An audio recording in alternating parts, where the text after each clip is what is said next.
Feedback is really, really important. So you tell me about that. Why is feedback important to you? And tell me, how have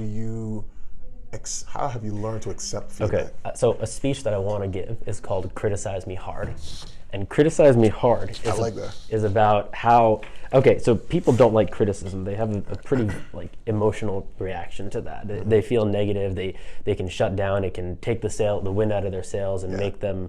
It can make them depressed. It can stop them from wanting to work out the next day.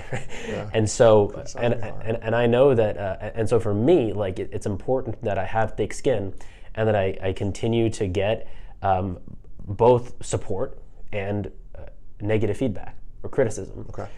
So why? Because I need to be the best that I can be. And does it need to be negative feedback, or should it just be feedback? Well, both, but I think negative feedback is important. Right? If it's feedback on how you should improve, would that be easier received on a mass scale than negative feedback? Well, it would be easier received, but sometimes when somebody says something that's irksome or makes you angry, I got a feedback about a speech that I gave that I didn't like, and it was aggressive feedback, and it kind of got under my skin. Was it the feedback was bad, or was it the aggressiveness of? It was the aggressiveness of the delivery. Okay. But I don't recommend anybody. There are a lot of ways. I think when someone gives feedback of any sort, even when it's critical, to be very respectful. Yeah. But when that's not happening, right? When someone's being aggressive in the way that they say something, and I immediately listened to what that person was saying, and I rejected a lot of it, just because it was coming at me in this aggressive way. I got this aggressive feedback and I rejected a lot of it, but because it got under my skin, I actually thought about the feedback a lot in the next few days. Yeah. So in an inadvertent way, it actually helped a lot. Okay.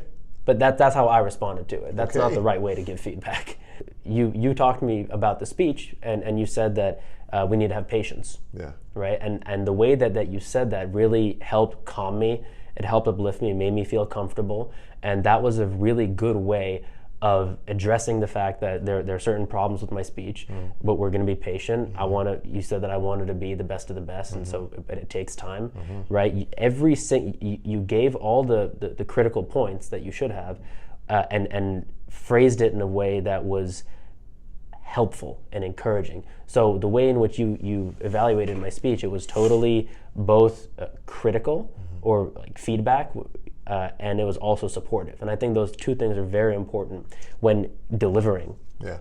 But as far as receiving criticism, you can't count on anybody to be, one way or the other. Right. You're going to get people who are very supportive but don't give the necessary criticism. You're going to get people who are very critical who aren't supportive. Yeah. And it's just a matter of knowing how to handle it. Yeah. And listening to everything. Would you know that even being there was, I don't want to say it was nerve-wracking for me, but it was challenging.